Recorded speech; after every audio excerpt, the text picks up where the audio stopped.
Room tour sa second and last hotel. And so far, the best. Sana dito na lang magstay. Pero magkakaalaman pa sa breakfast. Ito yung door. And merong kitchenette. Na-upgrade pala kami for free. Siguro dahil nag-note ako ng request na please, yung corner room. Ayan. Corner room and twin bed yung ni-request ko. Dalawang complimentary water, kettle. Madaming cupboards dito. Ayan. And ang laki ng ref. Ayan. And then, the wardrobe, hindi na open closet. Wardrobe na. Kasi dalawa lang yung hanger. May drawers sa baba. And meron pa dito, shelves.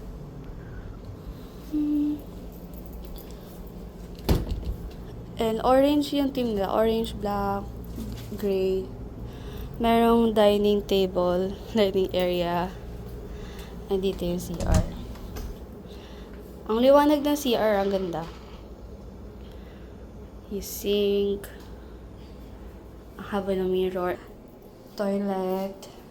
Shower, dalawa yung head, rain shower and normal.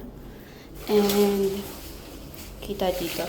Yung amenities nila, shower cup and cotton bud. Siguro kailangan mo mag-request. Yan, study desk, mahaba. May isang chair. Meron pa dun lagayan ng luggage. TV. 1, 2, 3, tatlong saksakan. Yung si Alora. And twin beds. Ayan, may isang desk na walang laman. Good. Ito yung balcony number 1.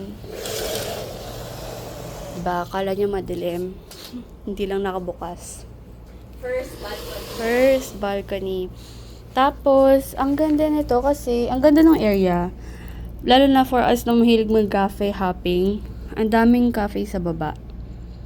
Tapos, andito lang yung BTS station, Cheonnonsi. Ayan, dito tayo magka-cafe hopping. And then yung, pakita mo yun na, second balcony. Ayan. Wala siya ganong view, pero pwede na. Dito na, pwede ka lang. Pwede maglaba. Pwede kang Maglaba pwede at kang magsampay. Ito yung third. Marami siya, guys. Di na lang pinagsama. Pwede third. Ito.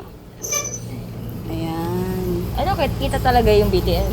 Kita yung na yung BTS, may 7-Eleven. Perfect yung location. Kailangan na lang maging perfect ng buffet. Kailangan niya maging mas maganda. So, para pagbalik namin dito, pagbalik namin dito na mag-stay kasi mas mura to. Sobrang laki niya. Ang laki ng room. Like, kaya mong mag-dance dito. Upgraded tayo. Oh, Hindi upgraded. natin alam yung kung ano yung binayaran. Naka-blackout curtain din pala to. Kaya tumidilim. And ito yung thermostat. So, ayun. Ang ganda niya so far. Ayun no, kung mag-work sana kami. Sa trip na to, naghanap kami ng merong desk and 2 chair. Ayan, 3 pa nga. At kung nag-work kami dito, madaming, kahit palipat-lipat ka.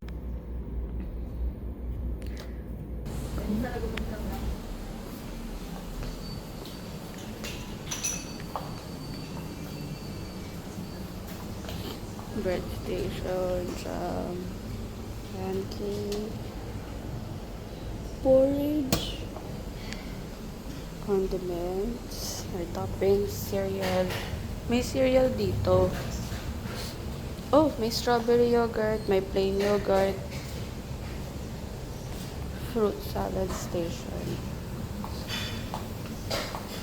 Ito na. Egg fried rice and jasmine rice. Ito. Vegetables, cauliflower, mixed veggies. Yung flat noodles ata to. Grilled potatoes. chicken sausage and ham. Fried egg. Guys, this is not giving. This is not giving. Pero malaki yung area ng breakfast. Malaki yung dining area nila. Meron pa doon, tapos meron pa outside. Kaya lang hindi giving yung mga yung menu nila. So, ito na lang para maging full tayo pa din. May fried rice, chicken sausage, egg, tsaka pad CEO ata to. Then milk. Wala silang coffee machine. Wala ding egg station. So, mas okay pa din yung breakfast sa picnic kahit pa ganong madami. Yung maraming option pero hindi ganun kalabi yung nakipili namin. Mas okay pa rin dun. Kasi at least pwede ako kumain ng omelette, ng scrambled.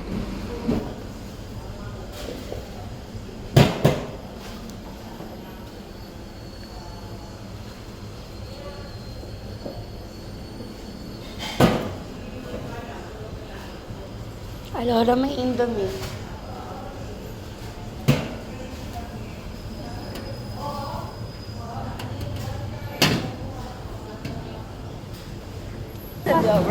Ito po ang review namin sa Heritage Hotel, Silong. Number one, na-impress talaga ako sa size kasi na-upgrade kami for free. Feeling ko dahil yun sa nag-request ako nag-note ako na requesting for corner room and 2 separate beds. Kasi nung binook ko siya, wala siyang nakalagay kung separate ba or isang bed lang. Unlike sa picnic, medyo konti yung toiletries na na free. Parang lang yon, buds at saka shower cap. Wala silang free sabon. Ay, cute kasi dalawa yung sink. Yung isa doon magtututbrush habang yung isa nasa loob or may hugasan. Kailangan niya ng malaking ref. Ayun, malaking ref. Ang laki talaga natin sa aircon. Matagal siyang Medyo matagal siyang lumamig compared sa picnic. Ako lang yung magrarant eh.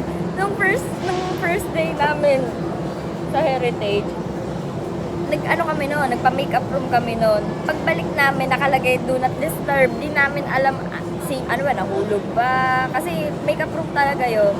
Kasi hindi nalinis yung kwarto namin. Puro basura. Tapos, kasi yung policy kasi nila, para makatipid sa tubig. Pag gusto mong papalitan yung tuwalya mo, need mo siyang ilagay sa sahig. Pero pag gusto mo pa siyang i-keep, isasabit mo siya sa may rack, sa may CR. Syempre, nagpa-makeup room kami, so nilapag namin tuwalya namin sa sahig, katabi ng basurahan. Tapos pagdating namin, hindi nalinis. Tapos walang bagong tuwalya kahit nag-request kami noon. Tapos ayun, napilitan ako gumamit ng damit. yun lang yung rant ko. Kaloka. Okay. Meron kasi akong sariling towel na dala. Since may kulay yung buhok ko, nagbe-bleed. So, may nagamit naman ako. Siya lang yung ayaw niya talaga gamitin. Kahit nakapatong naman kahit hindi nasa sahig yung kanya, nakapatong sa towel ko. Powerful ng bidet, ang hirap kontrolin. Ang sakit. masyado siyang power. Oo, masakit siya. Hindi mo siya parang pipisatin mo lang ng mahina para konti lumabas. Hindi, walang lalabas. Kailangan mo ganun eh. Baba nun, maraming cafe, gano'n. Hindi namin na-try na dapat itatry namin. Kasi late kami ang uuwi. Pero maaga silang magsara doon. Super, maganda yung area sana. Like, madaming kainan, may cafe, Amazon, yung burger na abutan natin nung paalis tayo. Kaya lang nasilip ko parang mga 200 plus baht. Expensive siya. Problem lang, aga nila mag-close, mga 5, 7, gano'n. Umuwi kami mga 10. 10, gano'n. Hindi na naabutan. Customer service, okay lang. Like, not impressive, pero okay lang. Ay, eto. Kung i-compare lang sa picnic ha, kasi ang ganda ng service sa picnic eh. Hindi mo sa pangan, pero wala nag-aalalay sa amin kahit super dami namin bit-bit lalo na kaninang pauwi. Like, hindi naman yun na-required, Oo. pero wala silang bellman dun. Ay, Oo. hindi, may bellman sila Meron nung ng pagdating namin, pag check-in namin, may Bellman nag-assist. guard lang yun sa likod. Yung nagbit sa May guard, pero yung naghatid sa atin sa room, bellman nakalagay sa tag niya. yun, may nag-attend naman sa room. Pero yung tao doon sa front desk, dalawang lalaki, nung nag-check out na kami, hindi sila nag-help. Like, hindi naman required, pero walang initiative. Naka-con is yung breakfast. Kung hindi ka mapili sa breakfast, pagkain go, okay, sulit na sulit. For me na nanggaling sa picnic. Siguro kung hindi tayo nanggaling doon, pagtsatsagaan natin. Oo. Pero dahil nanggaling sa picnic, ayun yung isa sa mga con or reklamo ko. Again, preference lang naman yun. Pero, paulit-ulit kasi, actually, hindi ko na-check kanina. Sana pala binidyuhan ko. Habang Check ko. nag-aano. Pero, so far, the 2 days, isa lang yun na dahil dalawa naman yun ang palitan. Hindi ko na pinansin yun. Isang noodle, kasi nung first day, pad siyaw yun. Tsaka isang, parang chicken ba yun? Or basta. And then, nung second day, naging fried noodles siya. And, yung trinay mo. Oo, yun. Basta may trinay siya isa. And nung third day, kanina, before checkout, di na kami nag-try. Kasi nga medyo late na din eh. For all, if mag-improve sana yun, yung breakfast na part, willing ako mag-stay ulit. Willing ka doon? Oo. Kung mag-okay yung breakfast. Sa dalawang yon, nas picnic pa din ako. Picnic pa din. Picnic pa din talaga. Yun lang. So, sure 3.5 out of 5 for me. Wala din kasi gaanong information or naka-post about breakfast or so, ito na yung guide niya, guys. About sa breakfast nila. And, Ano din?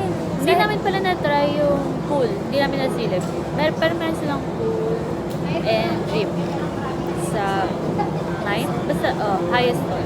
Siguro kaya konti Konti yung nag-breakfast. tao. May time na kaming dalawa lang kumakain. Hindi, ang aga kasi natin din eh. Sa picnic, tayo pa nag-open isang beses. Tapos, Madami talaga kasi tao.